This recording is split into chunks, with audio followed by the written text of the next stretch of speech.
ಅಕ್ಕ ಹೇಳಪ್ಪ. ಭಾಳ ದಿವಸ ಆಯ್ತು ಬಾಣದಡಿ ತಿಂದಿಲ್ಲ ಮಾಡಿಕೊಡು. ಬಾಂದಿಟ್ಟು ಮಾಡ್ಕೊಳ್ಳೆ. ಹ್ಞೂ ಆಯ್ತು ಮಾಡ್ಕೊಡ್ತೀನಿ ಹೇಳು. ಈಗ ನೋಡಿರಿ ನಮ್ಮ ತಮಗೆ ಅನ್ನ ಸಾರು ಜೊತೆ ಬಾಂದಿಟ್ಟು ತಿನ್ಬೇಕು ಅನ್ಸಕತ್ತ, ಅದಕ್ಕಾಗಿ ಸಿಂಪಲ್ಲಾಗಿ ಮಾಡತ್ತೀನಿ ನೋಡಿರಿ. ಈಗ 1 ಕಪ್ನಷ್ಟು ಪುಟಾಣಿ ತೊಗೊಂಡಿನಿ. ಪುಟಾಣಿ ಸ್ವಲ್ಪ ಸಣ್ಣಗೆ ಗ್ಯಾಸ್ ಲೋ ಫ್ಲೇಮ್ ಒಳಗಿಟ್ಟು ಚೆಂದಾಗಿ ಸ್ವಲ್ಪ ಹುರ್ಕೋಬೇಕು. ಜಾಸ್ತಿ ಹುರ್ಕೋಬಾರ್ದಿದ್ದು ಜಲ್ದಿ ಹೊತ್ತಿರ್ತಾವೆ. ಅದಕ್ಕಾಗಿ ಲೋ ಫ್ಲೇಮ್ ಒಳಗೆ ಈ ತೋರ್ಸ್ಲತ್ತೀನಿ ಇಷ್ಟು ಹುರ್ಕೊಂಡ್ರೆ ಸಾಕು. ಈಗ ಒಂದು ಮಿಕ್ಸಿ ಜಾರಿಗೆ ಹಾಕಿ ಅದಕ್ಕೆ ಸ್ವಲ್ಪ ಹಸಿ ಕರಿಬೇವು ಹಾಕಿನಿ. ಹಸಿ ಕರಿಬೇವು ಸ್ವಲ್ಪ ಬೆಳ್ಳುಳ್ಳಿ ಹಾಕಿ ಜೀರಿಗೆ ಹಾಕಿ ಆಮೇಲೆ ಸ್ವಲ್ಪ ಪುಡ್ಕಾರ ಹಾಕಿ ಮ್ಯಾಗ ಸ್ವಲ್ಪ ಉಪ್ಪು ಹಾಕಿದ್ರೆ ಕರೆಕ್ಟ್ ಆಗಿಬಿಡ್ತದೆ ನೋಡಿರಿ. ಜಾಸ್ತಿ ಐಟಮ್ ಏನು ಹತ್ತಂಗಿಲ್ಲ.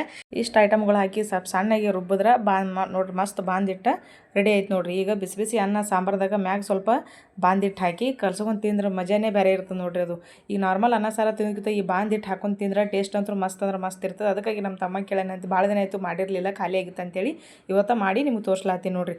ಅಗ್ದಿ ಜಲ್ದಿ ಟೈಮ್ನಾಗೆ ಆಗ್ಬಿಡ್ತದೆ ನೋಡಿರಿ. ಎಲ್ಲ ಬಾಂದಿಟ್ಟು ಎಷ್ಟು ಮಸ್ತ್ ಆಗಿದೆ. ಈಗ ಲಾಸ್ಟಿಗೆ ಒಂದು ಡಬ್ಬಿ ಒಳಗೆ ಹಾಕಿ ಇಟ್ಬಿಟ್ಟು ನೋಡಿರಿ.